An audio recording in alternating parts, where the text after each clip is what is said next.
నమస్తే welcome to V3 news లక్ష్యం సమాజహితం నేను ఆకాంక్ష బులెటిన్ల ముందుగా హెడ్లైన్స్ చూద్దాం కుప్పకూలిన కాఫీ డే షేర్లు అదృశ్యమైన కాఫీ డే వ్యవస్థాపకుడు విజి సిద్ధార్థ్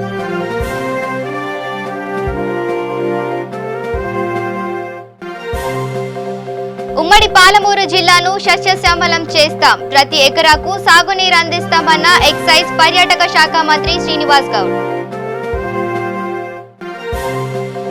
నల్గొండ జిల్లా కలెక్టరేట్ ముందు ఉద్యోగుల సమస్యలు పరిష్కరించాలని రీలే నిరాహార దీక్ష కనీస వేతనం చట్టం ప్రకారం చెల్లించాలని డిమాండ్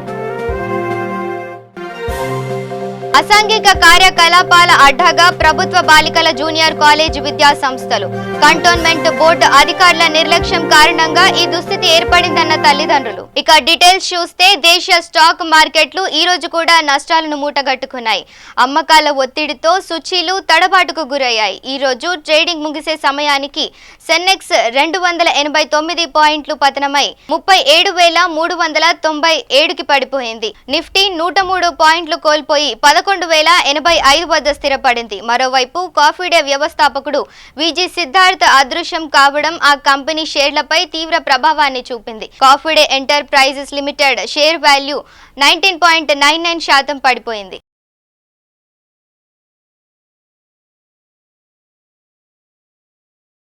దద్దూర్ మండల పరిధిలోని Priyadarshini Jurala project back water నుంచి నెట్టెంపాడు ఎత్తిపోతల పథకం కింద రాష్ట్ర మంత్రి శ్రీనివాస్ గౌడ్ మోటార్ పంపులకు పూజలు చేసి ప్రారంభించారు ఈ సందర్భంగా మంత్రి మాట్లాడుతూ అటు గోదావరి వరద జలాలను సముద్రం పాలు కాకుండా కాళేశ్వరం ఇటు కృష్ణా వరద జలాల ద్వారా ఉమ్మడి పాలమూరు జిల్లాకు నీరందించి తెలంగాణలో 75% వ్యవసాయానికి సాగునీరు అందించడానికి ప్రాజెక్టులు మన సీఎం కేసీఆర్ పూర్తి చేస్తారని తెలిపారు ఉమ్మడి ఆంధ్రప్రదేశ్లో తాగడానికి కూడా నీళ్లు దొరకని పరిస్థితి నెలకొంది గడిచిన 3 ఏళ్లలో ప్రతి నీటి బొట్టును సీఎం కేసీఆర్ ప్రణాళికలు రూపొందించి ముందుకు వెళ్తున్నామన్నారు ఈ కార్యక్రమంలో ZP chairman Saritha Alampur MLA Abraham Devarakadra MLA Ala Venkateshwar Reddy Daddur MPP Gadwal MPP Pratap Goud ZPTC సభ్యులు రాజశేఖర్ అధికారులు తదితరులు పాల్గొన్నారు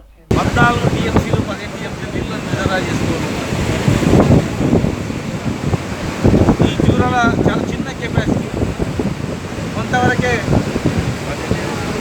10 టీఎంసీలో 3 టీఎంసీలో డేటా వాడడానికి లేదు 6 టీఎంసీ మాత్రమే అందుకే ఎట్లయినా 100 టీఎంసీలు వాడుకోవాలి కృష్ణాలు ఎదుగుతుంది మనకు అర్థమవుతాయని చెప్పి అది మా ముఖ్యమంత్రి పాలమూరు రంగారెడ్డి జిల్లా ప్రాజెక్టు తొందరలో ప్రారంభించబోతున్నాం తెలంగాణలో పాలమూరు జిల్లా మొత్తం సస్యశ్యామలం అవుతుంది పోయిన జనం వాపసు వస్తారు వలస అనేది బంద్ అవుతుంది ఎన్నో సంవత్సరాలుగా మోసం చేసినటువంటి జిల్లా నాయకులందరూ మోసం చేశారు ఏ స్థాయిలో ఉన్న జిల్లాకు రావాలి మా జిల్లాకు చూపించి అప్పులు తెచ్చుకోవాలి ఇతర ప్రాంతాలు డెవలప్ చేసుకోవాలి కానీ పాలమూరు కర్రను చూపించి అప్పులు తెచ్చుకున్న బాగుపడలేదు మంచి వ్యాపారం ఏం చేయలేదు తెలంగాణ వచ్చిన తర్వాత కేసీఆర్ గారు ముఖ్యమంత్రి అయిన తర్వాతనే రైతుల కష్టాలు తింది ఎన్నో ఇబ్బందులు ఉండేవి ఇప్పుడు బాగుపడతాం తొందరలోనే పాలమూరు రంగ జిల్లాపై కంప్లీట్ చేసుకుంటాం ఖచ్చితంగా ఈరోజు మా వల్ల కృష్ణమోహన్ రెడ్డి గారు ఆల వెంకటేశ్వర రెడ్డి గారు మన అబ్రహం గారు ఈ ఉద్యోగులాంబ గద్వాల జిల్లా నుంచి ప్రాతినిధ్యం వహించిన వ్యక్తులు మా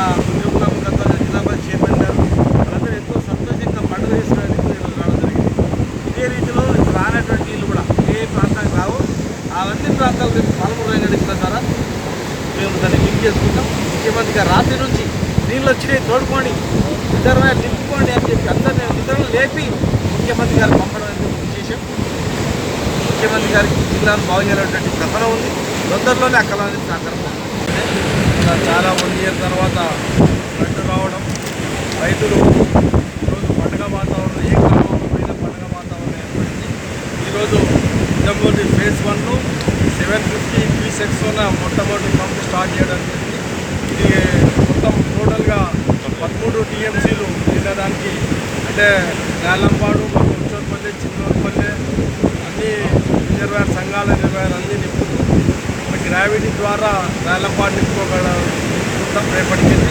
అక్కడ కూడా రేలంపాడులో రేపటికెళ్ళి పంప్స్ స్టార్ట్ అవుతాయి అది కూడా 650 క్యూసెక్స్ అక్కడ కూడా 3 పంపులు స్టార్ట్ చేస్తాం ఇక్కడ కూడా 3 పంపులు రాత్రికెళ్ళి 3 పంపులు స్టార్ట్ అవుతాయి దానివల్ల మనకి టోటల్ కూడా 4 టీఎంసీ రిజర్వాయర్ రేలంపాడు ఈ గుడ్డంతో 1.5 టీఎంసీ టోటల్ కూడా మనం 13 టీఎంసీలు తీసుకొని గద్వాల ప్రాంతం మళ్ళీ అల్లపూర్ ప్రాంతంలో ఆల్మోస్ట్ 2 లక్షల ఎకరాలకి పైన ఈరోజు నీటి అవకాశం ఈరోజు కనిపిస్తుంది.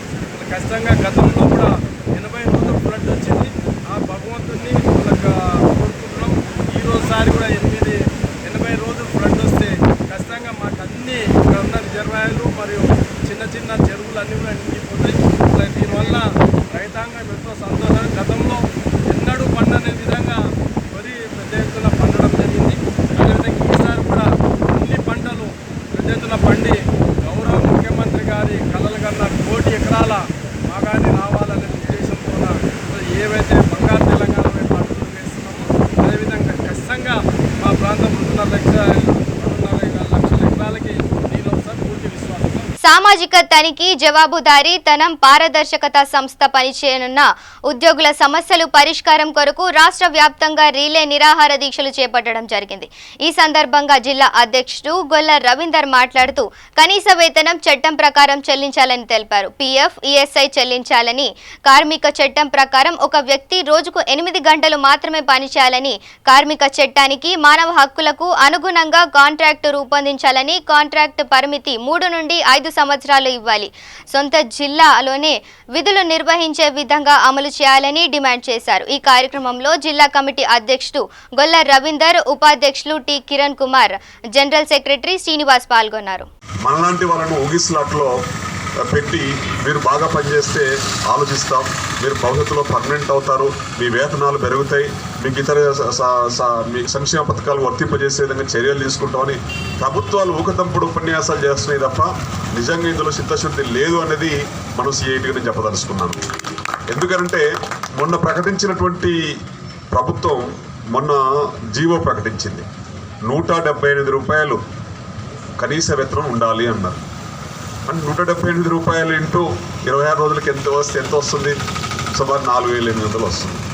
అంటే ఒక సగటున ఒక మనిషి బతకడానికి 4800 నెల రోజుల్లో సరిపోతుందా ఈ రోజుల్లో? అంటే ఇప్పుడు కేంద్ర ప్రభుత్వం కొత్తగా తీసుకొస్తుంది పారిశ్రామిక వివాదాల చట్టం కానీ, ఐడి యాక్ట్ కానీ, లేదా వివిధ కార్మిక చట్టాలన్నీ తొలగించుకుంటూ వస్తుంది.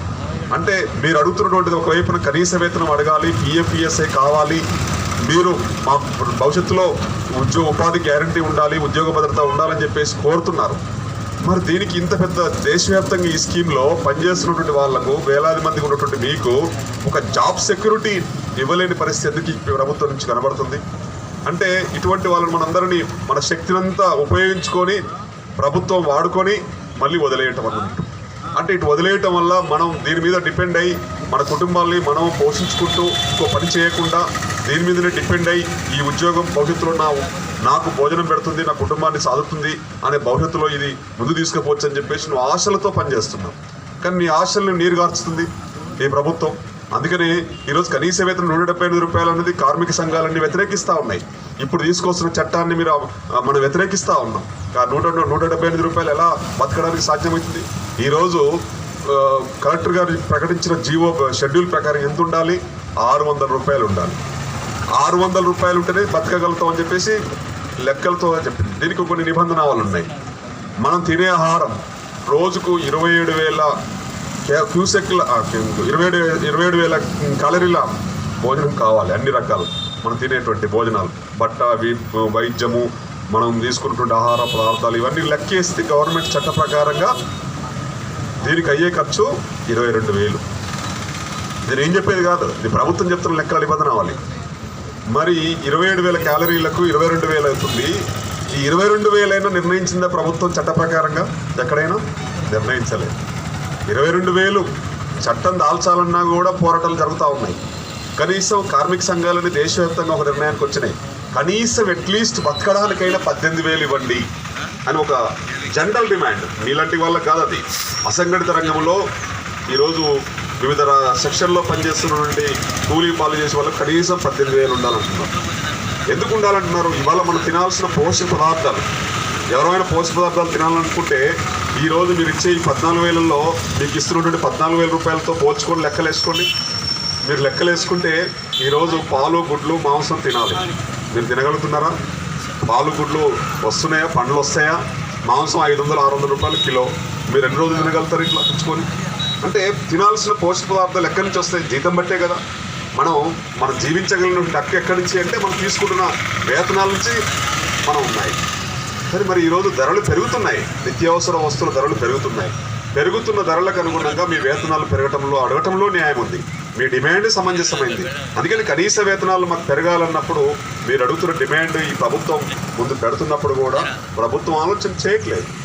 మరి ఈరోజు రాష్ట్రంలో అందరూ తెలంగాణ కోసం నిధులు ఉద్యోగాల కోసం పోరాటం చేసినాం. మీరందరూ కూడా భాగస్వాములు అయ్యారు. పెద్ద ఉద్యమం జరిగింది, తెలంగాణ వచ్చింది, నీళ్లు వచ్చినాయి. మరి ఉద్యోగాల గురించి మాట ఏంటి? కేసీఆర్ ఎందుకు ఈ రాష్ట్రంలో కేంద్ర ప్రభుత్వాన్ని డిమాండ్ చేయట్లేదు? కేంద్ర ప్రభుత్వ పరిధిలో ఉండే స్కీములు కానీ కేంద్ర ప్రభుత్వ పరిధిలో ఉండే స్కీములు 60 రకాల స్కీములు ఉన్నాయి. ఈ 60 రకాల స్కీముల్లో పనిచేస్తున్న వాళ్ళు చాలామంది ఉన్నారు, లక్షలాది మంది ఉన్నారు, 3 లక్షల మంది ఉన్నారు రాష్ట్రంలో. దేశవ్యాప్తంగా చూస్తే 3 కోట్ల మందికి ఎక్కువనే ఉంటారు. మరి ఇంతమంది ఉన్నటువంటి ఉద్యోగుల గురించి కేంద్ర ప్రభుత్వం పట్టించుకున్నప్పుడు రాష్ట్ర ప్రభుత్వం కూడా శాసనసభలో ఒక తీర్మానం చేసి ఈరోజు కాంట్రాక్ట్ అవుట్సోర్సింగ్ ఉద్యోగులను పర్మనెంట్ చేయాలి, కేంద్ర ప్రభుత్వం మీద ఒత్తిడి తేవడానికి ఎందుకు కేసీఆర్కి ధైర్యం లేదు? రాష్ట్రంలో ఎందుకు అడగలేకపోతున్నాడు కేంద్ర ప్రభుత్వాన్ని? నువ్వు అడుగు ఒక అడుగేస్తే 2 అడుగులు మనం ఒక అడుగు ఎవరైనా ఒక అడుగుతోటే ప్రారంభమైంది ఉద్యమం. నువ్వు అడుగు కోసం ఈరోజు శాసనసభలో తీర్మానం చేయమని అంటున్నావు. శాసనసభలో తీర్మానం చేస్తే కేంద్ర వ్యాప్తంగా అన్ని రాష్ట్రాల ఉద్యమం ప్రారంభమవుతుంది, అన్ని రాష్ట్రాల నుంచి కూడా ఒత్తిడి వస్తుంది. అటువంటి దానికి మన ఉద్యమం ముందుకు పోవడానికి అవకాశం ఉంది. కానీ కేంద్రమేమో స్కీములు తెస్తుంది, మానిటరింగ్ రాష్ట్ర ప్రభుత్వం చేస్తుంది, డబ్బు వాడుకుంటుంది. ఇప్పుడు మీరు ఉపాధి హామీ కూలీల డబ్బు ఈరోజు గవర్నమెంట్ రిలీజ్ చేస్తే రాష్ట్ర ప్రభుత్వం వాడుకొని 6 నెలలు 8 మాసాలు 10 మాసాలకు ఒకసారి ప్రజలకు ఇస్తలేదు. మరి నీకేం హక్కుంది రాష్ట్ర ప్రభుత్వానికి వాడుకోవడానికి? డైరెక్ట్ సెంట్రల్ గవర్నమెంట్ స్కీమే కదా ఇది. కంటోన్మెంట్ బోర్డు పరిధిలో గల వెస్ట్ మారేడుపల్లిలోని ప్రభుత్వ బాలికల జూనియర్ కళాశాలలో అందులో ఉన్న వివిధ విద్యా సంస్థల్లో అసాంఘిక కార్యకలాపాలకు అడ్డాగా మారింది. దీంతో పాటు మురికి కూపంగా మారి కంపు వాసనతో విద్యార్థుల జీవితాల్లో ముప్పు ఏర్పడనుంది. విద్యాశాఖ కంటోన్మెంట్ బోర్డు అధికారుల నిర్లక్ష్యం కారణంగా ఈ దుస్థితి ఏర్పడింది. సికింద్రాబాద్ నడిబొడ్డున నెలకొని ఉన్న ఈ కళాశాల ప్రాంగణంలో ప్రభుత్వ బాలికల ఉన్నత పాఠశాల, ప్రభుత్వ ప్రైమరీ స్కూల్తో పాటు ప్రత్యేక అవసరాల నిమిత్తం భావిత కోచింగ్ సెంటర్లు ఉన్నాయి. సుమారు 2000 విద్యార్థులున్న ఈ విద్యా సంస్థలు ప్రాంగణంలో పెళ్లిళ్లు, శుభకార్యాలకు తదితర కార్యక్రమాలు జరుపుకునేందుకు కళాశాల ప్రిన్సిపల్ 6,000 నుంచి 30,000 వరకు కార్యక్రమాలను బట్టి వసూలు చేసి అనుమతి ఇచ్చేవారని తెలిసింది. కార్యక్రమాలు జరిగాక ఎక్కడ పడితే అక్కడ చెత్తను వేయడం, మందుబాబులు వదిలేసిన మందు బాటిళ్లు, బీర్ సీసాలు, ఇతర చెత్త చెదారం వదిలివేయటం, శుభ్రత చేయకపోవడం జరుగుతుందని, దీంతో మురికి కూపంగా మారడం, దుర్వాసనతో నెలకొని ఉందని సాక్షాత్తు పాఠశాల ప్రధానోపాధ్యాయురాలు శ్రీమతి కె గీత, ఏ విజయలక్ష్మితో పాటు పలువురు సిబ్బంది, విద్యార్థులు తెలిపారు. రాష్ట్రీయ పండుగ బోనాలు అని చెప్పేసి గత ఆదివారం రోజు సంబరాలలో మా పాఠశాలని మరి కమిటీ వినియోగించుకొని స్కూల్ ప్రెమిసెస్ అంతా కూడా చాలా అధ్వాన్నంగా తయారు చేసేసారు. చుట్టుపక్కల ఉన్నటువంటి టాయిలెట్స్ని యూజ్ చేసుకోవడము, అంటే మా ప్రెమిసెస్లో అంటే ఈ స్కూల్ ఇన్స్టిట్యూషన్ కాంప్లెక్స్, ఇది ఒక కాలేజీ, తర్వాత 2 స్కూల్స్, ఒక భవితా సెంటర్ అని ఇట్లాంటి ఇన్స్టిట్యూషన్లో మాకున్నటువంటి ఫెసిలిటీస్ని మేము చాలా జాగ్రత్తగా నీట్గా అసలు క్లీన్నెస్ కోసం అని మేము పాటుపడుతూ పిల్లలకు ఆదర్శంగా ఉండడానికి మేము చుట్టుపక్కల మొక్కలు నాటుకోవడము, తర్వాత టాయిలెట్స్ ప్రెమిసెస్ అంతా కూడా క్లీన్ పెట్టుకోవడానికి మేము ప్రయత్నం చేస్తుంటే ఈ వచ్చిన వాళ్ళందరూ కూడా టోటల్ ప్రెమిసెస్ని అధ్వాన్నంగా తయారు చేసేసి అన్నీ బయటనే టాయిలెట్స్ చేయడము, తర్వాత నీళ్లు వాడుకోవడము, బట్టలు ఆరేసేసి మొత్తం అంతా కూడా భోజనాలు, తర్వాత కంప్లీట్గా చెట్లని విరగొట్టేసేసి తాగడం, అసంఘిక కార్యకలాపాలు కూడా జరిగినాయి ఇక్కడ. అన్ని బాటిల్స్ అన్నీ కూడా చుట్టుపక్కలంతా కూడా పిల్లలకి మేము తెల్లవారితే వచ్చేసరికి ఈ పరిస్థితిని అసలు మాకు సిగ్గుగా పిల్లలందరూ చూస్తుండగా ఆ బాటిల్స్ అవన్నీ కూడా అసలు ఎక్కడి నుంచి మొదలు పెట్టాలి, ఎప్పుడు క్లీన్ అవుతుందో కూడా మాకు అర్థం కాని పరిస్థితుల్లో ఇంకా మేము కాలేజీ ప్రిన్సిపల్ దగ్గరికి వెళ్ళాము. ఆవిడ పర్మిషన్ ఇచ్చారు అని చెప్పేసి వాళ్ళు చెప్పడం జరుగుతుంది.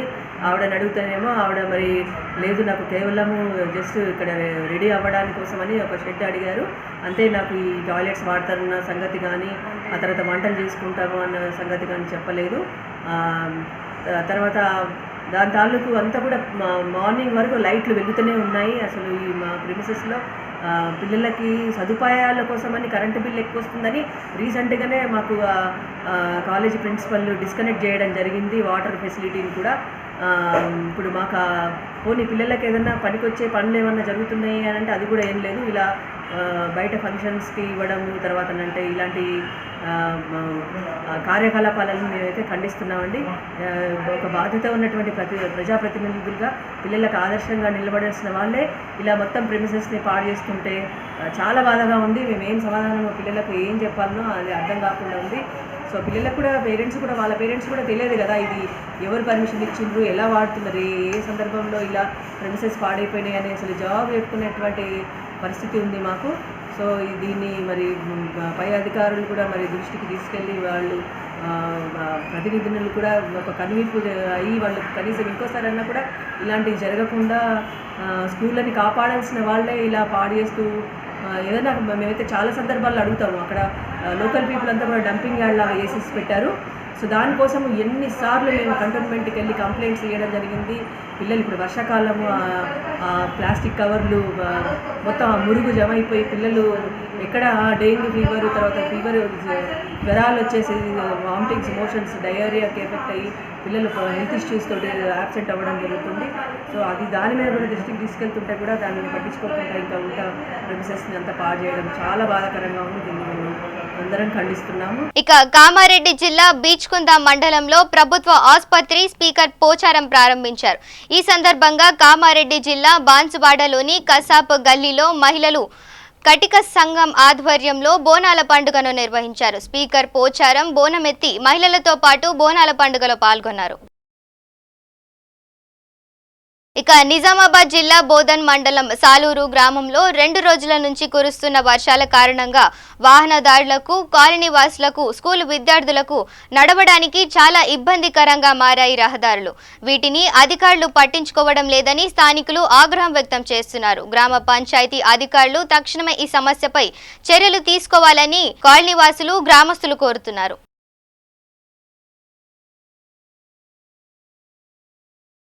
ఇక భద్రాద్రి కొత్తగూడెం జిల్లా దమ్మపేట మండలం వాసవి క్లబ్ ఆధ్వర్యంలో దమ్మపేట ఎంపీపీ దారా మల్లికార్జునరావు రచురిపల్లి స్కూల్లో సరస్వతి విగ్రహం ఆవిష్కరించారు. వాసవి క్లబ్ గవర్నర్ మాట్లాడుతూ సేవా గుణం గురించి పిల్లలకు తెలపాలని అన్నారు. తల్లిదండ్రులు, టీచర్లను గౌరవించాలని చెప్పారు. విగ్రహ దాతలకు కృతజ్ఞతలు తెలిపారు. ఈ కార్యక్రమంలో ఉమామహేశ్వరరావు, ఎంపీటీసీ నాయుడు, శ్రీను, గ్రామ పెద్దలు పాల్గొన్నారు. భద్రాద్రి కొత్తగూడెం జిల్లా దమ్మపేట మండలం రాచురుపల్లి గ్రామంలోని సరస్వతి విగ్రహాన్ని ఓపెన్ చేయడానికి వచ్చిన వాసవి క్లబ్ ఆధ్వర్యంలో జరగడం జరిగింది. సార్ గవర్నర్ మన ముందున్నారు. సార్ మాటల్లోనే ఈ యొక్క కార్యక్రమం గురించి తెలుసుకుందాం. సార్ చెప్పండి సార్. నమస్తే అండి. వాసవి గోల్డెన్ స్టార్ ఎస్జిఎఫ్ శ్రేయభిలాషి Kadaventi Srinivas, governor district B 106A Vasavi clubs ఇంటర్నేషనల్లో నేను వర్క్ చేస్తున్నానండి. దాంట్లో భాగంగా మా district, Khammam district and Kothagudem Bhadradri జిల్లాలకు నేను గవర్నర్గా ఉన్నాను. మరి ఈ రోజున ఈ మల్కారం గ్రామం యొక్క రాచూరుపల్లి ప్రాథమిక పాఠశాల యందు మరి దమ్మపేట వాసవి క్లబ్ అధ్యక్షుల వారి ఆధ్వర్యంలో, వెంకన్న గారి ఆధ్వర్యంలో ఈ విగ్రహ దాత ఈ రోజున ఎవరంటే మన ఎంపీపీ గారు అయినటువంటి దమ్మపేట ఎంపీపీ గారు, మా మిత్రులు 25 ఏళ్ల నుంచి సేవారంగంలో వారు నేను కలిసి ప్రయాణిస్తున్నాము. ఈ రోజున గవర్నర్గా నా చేతుల మీదుగా వారు ఈ సరస్వతి అమ్మవారి విగ్రహాన్ని ఈ స్కూల్లో చదువుల తల్లి సరస్వతి అమ్మవారిని ఈ స్కూల్ విద్యార్థులకి అంకితం చేస్తూ ఇవాళ వారు ఇక్కడ ఈ విగ్రహాన్ని ప్రతిష్ఠింపజేసి నా చేతుల మీదుగా ఆవిష్కరణ చేశారు. ఇటువంటి చక్కటి కార్యక్రమాన్ని చాలామంది మా వాసవి క్లబ్స్ అంతా కూడా international association of Vasavi clubs నుంచి 2000 మంది క్లబ్లు ఉన్నాయి. 1 లక్ష మంది మెంబర్స్ ప్రతి స్కూల్లో కూడా ఈ డిఫరెంట్గా వర్క్ చేస్తూ ఉన్నారు. ఇందులో ఈ రోజున ఇక్కడ విగ్రహావిష్కరణ జరిగింది. అలాగే ప్రతిరోజు కూడా మా ఈ నిత్యం కూడా కార్యక్రమాలు నడుస్తూనే ఉన్నాయి. స్కూల్స్లో బల్లలు, వాటర్ ట్యాంకులు, విద్యార్థులకు పారితోషికాలు, మంచిగా మెరిట్ స్టూడెంట్స్కి డబ్బులు, అలాగే కొంతమంది విద్యార్థులు అడాప్ట్ చేసుకోవడము, నోట్ పుస్తకాలు పంచిపెట్టడం. మొన్న సూర్యోదయం నుంచి సూర్యాస్తమయం వరకు నిరంతర సేవలు భాగంగా భారతదేశంలో ఉన్నటువంటి 2000 క్లబ్ల వారు 20,000 నోట్ పుస్తకాలని విద్యార్థులకి పంచడం జరిగింది. మొత్తం కూడా అన్ని సేవా కార్యక్రమాలు చేయడమే మాది. మేము సంపాదించుకున్నటువంటి మా వ్యాపారాల్లోంచి కానివ్వండి, మా ఉద్యోగాల్లోంచి కానివ్వండి, మేము కొంత డబ్బుని కేటాయించి సమాజ సేవలో మేము ముందుకు వచ్చి అన్ని రకాల కులాల అతీతంగా, మతాతీతంగా అందరికీ కూడా సర్వీస్ చేస్తూ 25 ఏళ్ళగా నేను కూడా ఈ ఆర్గనైజేషన్లో వర్క్ చేస్తున్నాను. అందులో 61లో వాసవి క్లబ్స్ ఏర్పడి వాళ్ళ 16 దేశాల్లో వ్యాప్తి చెంది 2000 క్లబ్లు, 1,00,000 మంది మెంబర్స్ యూనిటీగా మా యొక్క ఉద్దేశం ఏంటంటే మెంబర్షిప్, ఫెలోషిప్, సర్వీస్. మెంబర్ అయ్యి మేమంతా కూడా స్నేహభావంతో మేమంతా కూడా వర్క్ చేసుకుంటూ అందరం డబ్బులు వేసుకొని ఎక్కడెక్కడ ఏమేమి కావాలి, అనాథాశ్రమాలు కానివ్వండి, వృద్ధాశ్రమాలు కానివ్వండి, విద్యాలయాలు కానివ్వండి, దేవాలయాలు కానివ్వండి, గ్రామాలే కానివ్వండి, ఎక్కడైనా కానీ ఏమేమి నీడి ఉందో వాళ్ళు మాకు లెటర్స్ పెడతారు. మేము ఆ క్లబ్బులలో వాటిని మోటివేట్ చేసి దాతల్ని ఆహ్వానించి దాతల ద్వారా మేము దూతలుగా ఉండి ఆ దాతల్ని తీసుకొచ్చి వాళ్ళ ద్వారా ఆ కార్యక్రమాలు చేయిస్తున్నాం. ఇక తూర్పుగోదావరి జిల్లా రాజమహేంద్రవరం రూరల్ విశాఖ ర్యాంపు వద్ద భారీ ఇసుక రవాణా చేస్తున్నారు. 30 రూపాయల రసీదు ఖరీదు చేసి 100 రూపాయలు వసూలు చేస్తున్నారు. రోజుకి 400 పడుతున్నాయని ప్రజలు బాధపడుతున్నారు. పేదవాడిని పట్టించుకునే నాదుడే కరువయ్యాడని ఆవేదన వ్యక్తం చేస్తున్నారు. ఇక మెదక్ జిల్లాలోని విద్యా వాలంటీర్ల వేతనం గత అకాడమిక్ సంవత్సరం నుండి జీతాలు రాకపోవడంతో వారి పరిస్థితి ఆగమ్య గోచరంగా మారింది. మెదక్ జిల్లా తెలంగాణ విద్యా వాలంటీర్ సంఘం అధ్యక్షులు వారి పరిస్థితిని వివరించడంతో ఇకపై నిధులు మంజూరు చేయాలని ప్రభుత్వాన్ని కోరడం జరిగింది. 15,681 మంది విద్యా వాలంటీర్లు 2019-2020 విద్యా సంవత్సరంలో పనిచేయడం జరుగుతుంది. ఈ 15,681 మంది విద్యా వాలంటీర్లకు గత విద్యా సంవత్సరంలో కూడా రానటువంటి వేతనాలు ఇప్పటి వరకు కూడా రాలేదు. గత విద్యా సంవత్సరంలో ఫిబ్రవరి, మార్చి, ఏప్రిల్ నెలలకు సంబంధించిన వేతనాలు ఈ రోజు వరకు కూడా మాకు అందలేదు. అలాగే ఈ అకాడమిక్ ఇయర్కి సంబంధించి జూన్, జూలై నెలలకు సంబంధించి కూడా ఇప్పటి వరకు వేతనాలు రాలేకపోయినాయి. కాబట్టి తెలంగాణ రాష్ట్ర వ్యాప్తంగా పనిచేస్తున్నటువంటి ఇంతమంది విద్యా వాలంటీర్ల కుటుంబాలు రోడ్డున పడాల్సినటువంటి పరిస్థితి వచ్చింది. వాళ్ళ యొక్క ఆర్థిక భారం అనేది రోజు రోజుకు పెరిగిపోతుంది. వాళ్ళ కుటుంబాల యొక్క పోషణ చాలా భారం అవుతుంది. కాబట్టి దయచేసి తెలంగాణ రాష్ట్ర ముఖ్యమంత్రి గారు, అలాగే విద్యాశాఖ మంత్రి గారు, కలెక్టర్ గారు, డిఈఓ గారు వీళ్ళందరూ కూడా స్పందించి విద్యా వాలంటీర్ల యొక్క సమస్యల్ని పరిష్కరింపజేసే బాధ్యత వాళ్ళందరిపైన ఉందని విద్యా వాలంటీర్ల సంఘం తరఫున మేమందరం కూడా వాళ్ళను విన్నవించుకుంటున్నాం. ఇక గుజరాత్ రాష్ట్రంలో పూర్తి ఇంద్రధనస్సు చూపరులకు ఆశ్చర్యచకితులను చేసింది. ఇటువంటి ఇంద్రధనస్సు ప్రతి 100-200 సంవత్సరాలకు ఒక్కసారి మాత్రమే కనిపిస్తాయని విజ్ఞులు పేర్కొంటున్నారు. ఇక వనపర్తి జిల్లా అమరచింత మండలం జూరాల ఆయకట్టు రైతులకు ఎడమ కాల్వ ద్వారా నీటిని విడుదల చేయడంతో వాటిని పరిశీలించేందుకు ఎక్సైజ్ శాఖ మంత్రివర్యులు శ్రీనివాస్ గౌడ్, మక్తల్ ఎమ్మెల్యే చిట్టం రామ్మోహన్ రెడ్డి, ఎమ్మెల్యే ఆళ్ల వెంకటేశ్వర్ రెడ్డి, జూరాల సిఈ కాగేదర్ మరియు టీఆర్ఎస్ కార్యకర్తలు, రైతులు అధిక సంఖ్యలో పాల్గొనడం జరిగింది.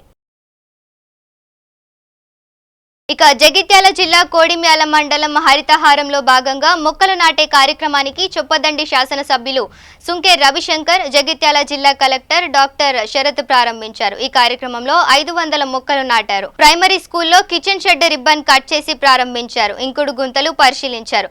ఈ కార్యక్రమంలో జెడ్పీటీసీ పునుగోటి ప్రశాంతి, ఎంపీపీ మేని స్వర్ణలత, సర్పంచ్ల పోరం మండల అధ్యక్షుడు కృష్ణారావు, వైస్ ఎంపీపీ పర్లపల్లి ప్రసాద్, తెరాస రాష్ట్ర నాయకులు మేనేని రాజ నరసింహారావు, మండల అధ్యక్షుడు పులి వెంకటేష్, ఎంఆర్ఓ పద్మావతి, నాయకులు, గ్రామస్తులు పాల్గొన్నారు. Telangana arts and craft and PET association వారి ఆధ్వర్యంలో ఖమ్మం జిల్లాలోని అన్ని ప్రభుత్వ పాఠశాలల విద్యార్థులచే ఆర్ట్స్ అండ్ క్రాఫ్ట్ ప్రదర్శన స్థానిక నయా బజార్ ప్రభుత్వ పాఠశాలలో ఏర్పాటు చేశారు. ఈ సందర్భంగా సభ అధ్యక్షులు, పాఠశాల ప్రిన్సిపల్ కనపర్తి వెంకటేశ్వర్లు మాట్లాడుతూ కళలు, వృత్తి విద్యలతో విద్యార్థుల యొక్క ప్రతిభను గుర్తించడానికి ఇటువంటి ప్రదర్శనలు అవసరమని అందరూ ప్రోత్సహించాలని తెలిపారు. ఈ కార్యక్రమంలో 31వ division corporator Palevu Seethamma, Khammam urban MEO M Srinivas, Telangana arts and craft association నాయకులు T Prabhakar, T Keshavakumar, SK Madas, Saidulu తదితరులు పాల్గొన్నారు. ఎందుకంటే మన కేసీఆర్ గారు వచ్చిన తర్వాత అన్ని ఫస్ట్ ఆశా వర్కర్లు పెంచారు, అంగన్వాడీ వర్కర్లు పెంచారు. మళ్ళీ మా మున్సిపల్ వర్కర్స్ కూడా ఇప్పుడు శాలరీ ఎంత ఉందంటే మా దగ్గర అన్నీ కలుపుకొని దాదాపు 14,500 అవుతుంది. అంటే బేసిక్ 12,000, తర్వాత గ్రూప్ ఇన్సూరెన్స్ ఉంది. కాబట్టి మీకు కూడా ఖచ్చితంగా అది పెంచడం జరుగుతుంది. ఎందుకంటే కాంట్రాక్ట్ లెక్చర్స్ కూడా పెంచడం జరిగింది వచ్చిన తర్వాత. కాబట్టి మీకు కూడా కొత్తలో పెంచవచ్చు. జగదీష్ అలా ఎడ్యుకేషన్ మినిస్టర్ కలిసినప్పుడు నేను డిస్కస్ కూడా చేస్తాను దీని గురించి సపోర్ట్ అలాగా. ఎందుకంటే పెంచాలి 9,000 అంటే ఇంకోటి 10 months ఇస్తారు. అంతకుముందు కూడా కాంట్రాక్ట్ లెక్చర్స్ కూడా 10 months ఉండేది. అంటే మళ్ళీ డిస్కంటిన్యూ అయ్యాడు ఆ పాలసీ. మన చంద్రబాబు నాయుడు గారు ఉన్నప్పుడు పెట్టిపోయిన పాలసీ. అంటే కంటిన్యూస్ చేస్తే కోర్టుకు పోతారనే అట్లాంటి ఐడియాతో అట్లా పెట్టడం జరిగింది. అది 2 months గ్యాప్ ఇస్తే మళ్ళీ ఫ్రెష్ అన్నట్టు రినివల్ అట్లా కాకుండా అట్లా పెట్టారు. కాబట్టి పెంచాలి. మీరు చూస్తున్నారు హోమ్ కార్డ్స్ కూడా పెంచారు కేసీఆర్ గారు వచ్చారు. కాబట్టి ఇది కూడా ఖచ్చితంగా పెంచుతారు. దృష్టికి పోయిన తర్వాత పెంచడం జరుగుతుంది. అండ్ పిల్లలు మెయిన్గా ఇందాక చెప్పారు క్లాసెస్లో టీచర్లు ఇది సబ్జెక్ట్ను బోధిస్తారు. కానీ కొందరికి వాటి మీద ఇంట్రెస్ట్ ఉండకపోవచ్చు. కొందరికి గేమ్స్ మీద ఇంట్రెస్ట్ ఉంటుంది. మీరు చూస్తున్నారు గేమ్స్ క్రికెట్ ఆడుతున్నారు, తర్వాత బ్యాడ్మింటన్. వాళ్ళు ఏ విధంగా పైకి వస్తున్నారు, దానికి ఎంత వాల్యూ ఉంది. క్రికెట్ అంటే ఇప్పుడు ఆడుతుంటే మీరు పోయి టీవీ ముందు కూర్చుంటారు. అట్లాంటి టైం అయిపోయింది ఇది. బ్యాడ్మింటన్ కూడా అట్లే. తర్వాత గేమ్ ఇవి కూడా పెయింట్స్ చూడండి. కొన్ని ఇంటర్నేషనల్ లెవెల్లో పెయింట్స్ ఎగ్జిబిషన్స్ జరుగుతూ ఉంటాయి. ఒక్కొక్క పెయింట్కు ఒక్కోసారి పేపర్లు చూస్తూ ఉంటాం ఎంత కమ్మీరని కోట్లలో కూడా పడుతుంది. బులెటిన్ ముగించే ముందు హెడ్లైన్స్ మరోసారి చూద్దాం. కుప్పకూలిన కాఫీ డే షేర్లు, అదృశ్యమైన కాఫీ డే వ్యవస్థాపకుడు విజీ సిద్ధార్థ్.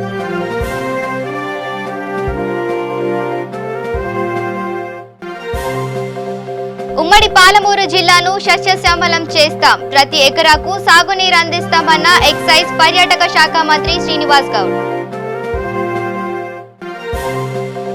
నల్గొండ జిల్లా కలెక్టరేట్ ముందు ఉద్యోగుల సమస్యలు పరిష్కరించాలని రీలే నిరాహార దీక్ష, కనీస వేతనం చట్టం ప్రకారం చెల్లించాలని డిమాండ్. అసాంఘిక కార్యకలాపాల అడ్డాగా ప్రభుత్వ బాలికల జూనియర్ కాలేజ్ విద్యా సంస్థలు, కంటోన్మెంట్ బోర్డు అధికారుల నిర్లక్ష్యం కారణంగా ఈ దుస్థితి ఏర్పడిందన్న తల్లిదండ్రులు. ఇవి bulletin updates. Keep watching V3 news. లక్ష్యం సమాజహితం.